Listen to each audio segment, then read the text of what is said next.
Most men think foreplay is just the warm-up before the real action starts. A few kisses, a little touching, and then you move things forward. But what if that mindset is exactly why she's not fully letting go with you? What if the intensity you're chasing actually depends on slowing down first? A lot of men quietly wonder, why does it feel like I'm doing everything right, but something's still missing? Or worse, why does she enjoy it, but not completely surrender to it? The truth is, it's not about effort, it's about understanding how her arousal actually builds, and most guys were never taught that part. In this video, I'm going to show you 9 powerful, often forgotten foreplay techniques that completely change how she responds to you. These aren't flashy moves or performance hacks, they're grounded in psychology, nervous system science, and real relationship dynamics. Because when you understand how anticipation works, how emotional safety fuels arousal, and how pacing creates intensity, you stop guessing, you stop rushing, and you start leading the experience with calm confidence. This matters now more than ever, because modern intimacy isn't about performance, it's about connection. And when you get this right, everything deepens, for her and for you. If you want deeper arousal, you have to understand this first. Her body doesn't respond best to pressure. It responds best to safety. Female sexual response is closely tied to the parasympathetic nervous system, the branch responsible for relaxation and openness. Research published in the Journal of Sexual Medicine consistently shows that stress, anxiety, and cognitive distraction are some of the strongest inhibitors of arousal in women. In other words, if her mind is racing, her body won't fully engage. This is why rushing rarely works long-term. Arousal isn't just about stimulation, it's about regulation. When she feels emotionally safe, her cortisol levels drop and her body can shift into a receptive state. Blood flow increases, sensitivity heightens, pleasure builds more naturally. Here's the part most men overlook. Emotional presence is physiological foreplay. If you walk into intimacy carrying tension, urgency, or performance pressure, she feels it. The nervous system reads subtle cues, tone of voice, breathing rhythm, pacing. When you slow down, breathe steadily, and move deliberately, you signal safety. And safety allows surrender. This isn't about being overly cautious or passive. It's about grounded leadership. When you regulate yourself, you help regulate her. That's not theory. That's nervous system science. Before intensity can rise, her body has to soften, and that softening starts with you. So what does this actually look like in real life? It starts before anything physical escalates. Instead of immediately reaching for the most sensitive areas, begin with neutral contact. A slow embrace. A hand resting on her lower back. A steady, unhurried kiss. Let your breathing slow down intentionally. When your body relaxes, hers mirrors it. Most men move too quickly because they're afraid momentum will disappear, but urgency creates subtle pressure, and pressure activates tension. In my experience, the biggest shift happens when a man focuses on helping her exhale. When she feels your touch without expectation attached to it, her shoulders drop. Her jaw softens. Her body leans in instead of bracing. You can even pause for a moment. Forehead against hers, eye contact held just a second longer than usual. That quiet space signals there's no rush. And here's what's powerful. When she feels that safety, her desire often accelerates on its own. You're no longer pushing the experience forward. You're allowing it to expand naturally. This isn't about doing less. It's about doing it with intention. The question is simple. When intimacy begins, are you trying to create intensity, or are you creating the conditions that allow intensity to grow?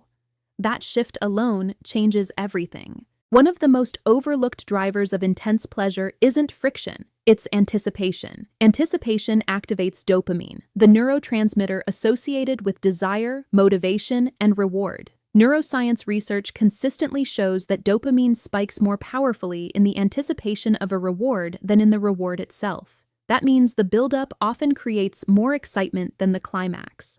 Studies from the Kinsey Institute and broader sexual response research suggest that variability and pacing significantly impact arousal levels. When stimulation is constant and predictable, the brain adapts. The excitement plateaus. But when there's rhythm, pause, and unpredictability, the nervous system stays engaged. Here's what most men misunderstand. More intensity does not equal more arousal. Escalating too quickly can actually flatten the experience. The brain needs space to crave. It needs contrast. Closeness followed by brief distance, stimulation followed by pause. Anticipation works because it keeps her mentally involved. Her imagination starts participating, and when the mind engages, the body follows. This isn't about teasing in a manipulative way. It's about pacing in a way that respects how arousal naturally builds. When you slow the climb, the peak becomes stronger. The goal isn't to rush toward release. The goal is to stretch the moment so desire has room to grow. In real life, this looks like restraint, not hesitation, but controlled pacing. Instead of moving in a straight line toward more intensity, allow waves. Kiss her deeply, then pull back slightly and hold eye contact. Run your hand along her body, then pause and let the sensation linger. Whisper something grounded and confident, then let silence do the work. Those micro-pauses are powerful. Most men are afraid that if they stop, even briefly, the momentum will disappear. But in my experience, the opposite happens. The pause creates tension, and tension, when it feels safe, builds hunger. You can feel this shift physically. Her breathing changes. Her body starts seeking you instead of passively receiving. That's when anticipation has taken over. Another key detail: vary your rhythm. If your touch becomes repetitive and predictable, her nervous system adapts. Small changes in pressure, speed, or location keep her engaged without overwhelming her. Think of it like music. If the volume stays high the entire time, it loses impact. But when there are crescendos and quiet moments, the experience becomes immersive. So here's something to reflect on. Do you rush to maintain control of the moment, or can you slow down enough to let desire build naturally? That patience is often the real game changer. If you really want to transform intimacy, you have to understand this. For many women, arousal begins in the mind. Physical stimulation matters, of course, but psychological engagement often determines how deeply she responds. Research in attachment science and sexual response theory shows that emotional attunement increases oxytocin, the bonding hormone associated with trust, closeness, and pleasure. When she feels emotionally seen, her body becomes more receptive. This is where many men unintentionally fall short. They focus on technique, timing, or performance, but overlook presence. They assume desire is automatic if attraction exists, but desire expands when she feels chosen, not just accessed. There's also something called responsive desire, identified in modern sexology research.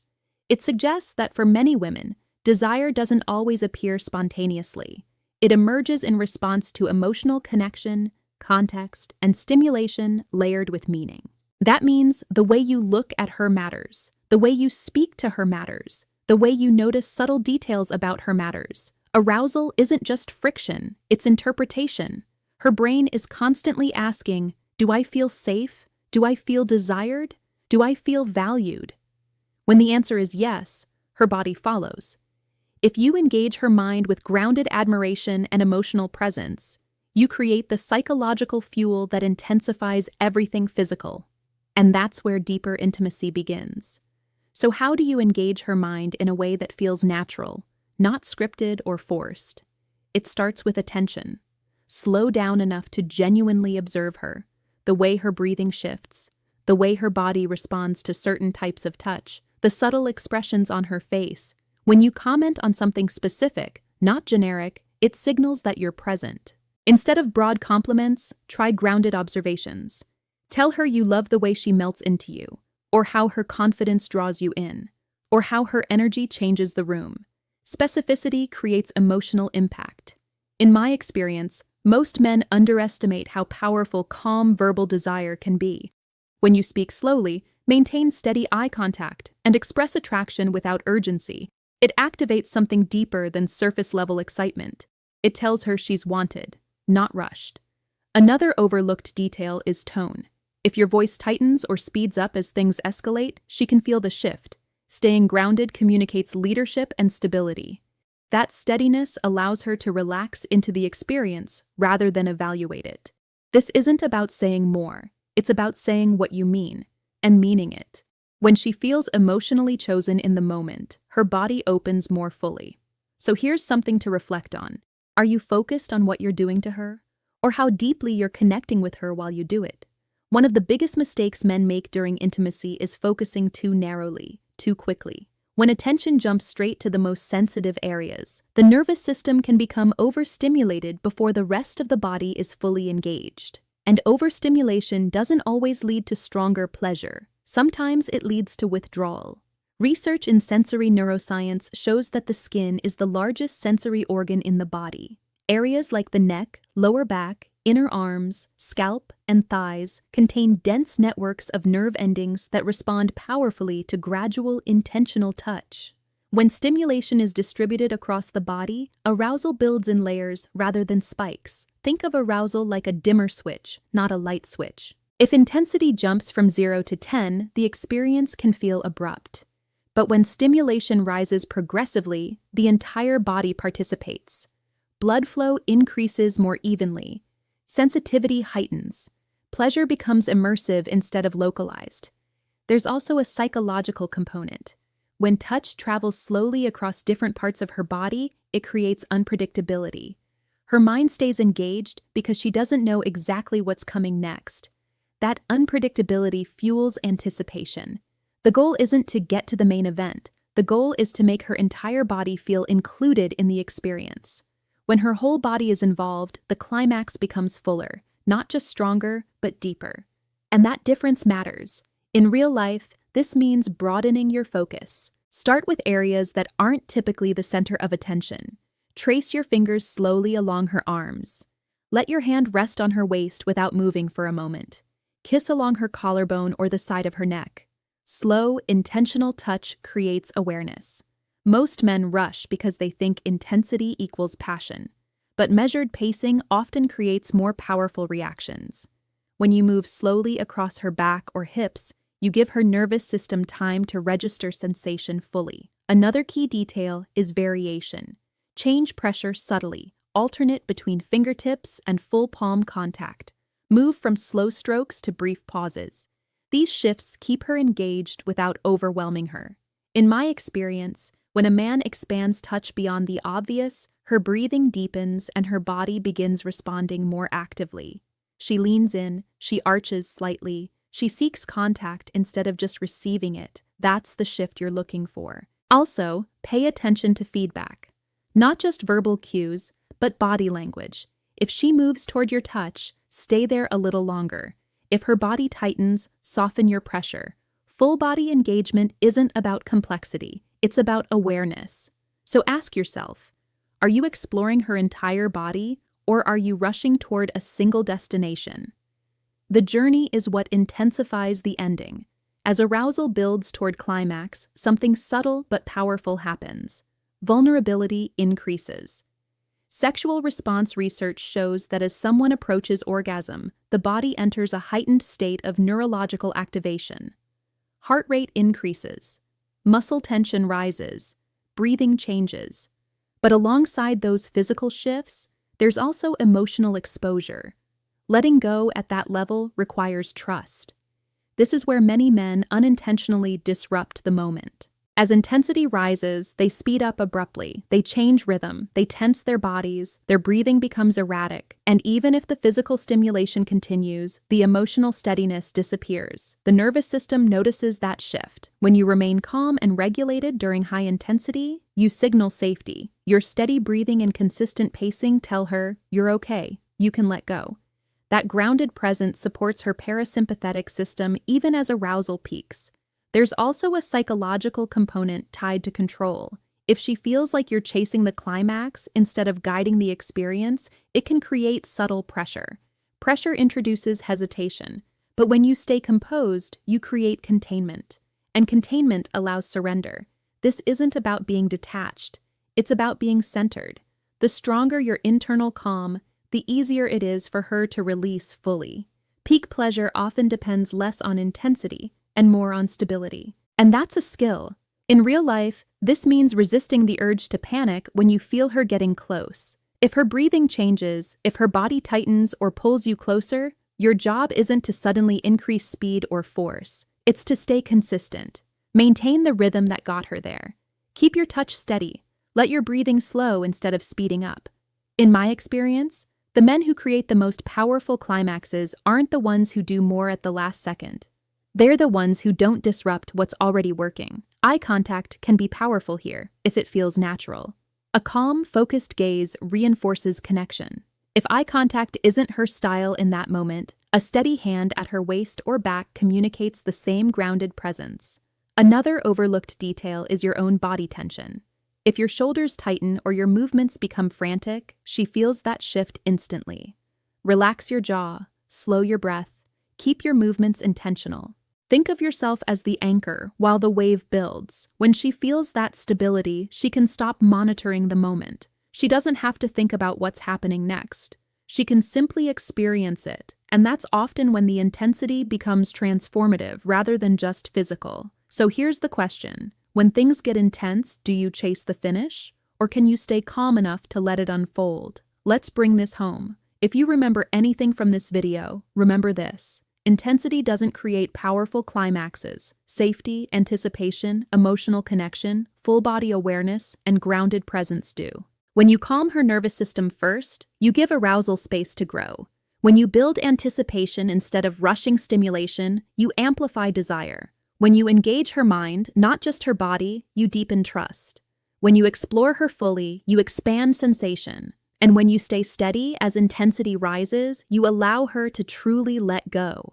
This isn't about tricks, it's about awareness. Her body isn't complicated, it's responsive. And when you lead with patience and presence instead of pressure, you don't just improve intimacy, you strengthen your confidence as a man who understands connection.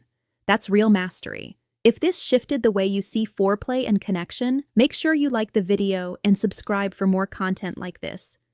Drop a comment below and tell me, which of these techniques do you think most men completely overlook?